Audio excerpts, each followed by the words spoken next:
मीर साहब ये बताएं, दुबई में सबसे प्रॉफिटेबल बिजनेस कौन सा है? सबसे ज़्यादा जो प्रॉफिट है ना, वो जो सीक्रेट है वो ये है कि फ़र्ज़ करें आपने रियल इस्टेट यानी अपना कोई घर खरीद के उसको रेंट पे चढ़ा के उससे जो प्रॉफिट कमाना है, उसकी बजाय अगर आप क्या करो, रियल इस्टेट की एक कंपनी में पैसा लगा दो।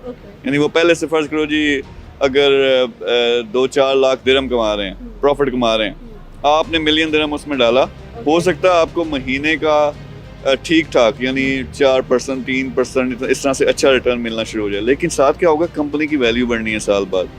ना सिर्फ वो आपको पैसा मिला, कंपनी की 12 15 18 महीने बाद जब वैल्यू ठीक ठाक बढ़ जाती है, कई दफ़ा 3 गुना बढ़ जाती है, आप क्या करो, अपना शेयर निकाल दो अगर आपने प्रॉफिट लेना या स्कोर बढ़ने दो। तो ये चीज़ चीख के समझाने की कोशिश करता हूँ, समझ नहीं आती। तो सिर्फ देसियों के लिए, उस सोच के लोगों के लिए कार का बिजनेस है, ई-कॉमर्स का बिजनेस है, प्रॉपर्टी में उस तरह से रिटर्न थोड़ा, अनलेस आपके बस 10 20 30 मिलियन हो।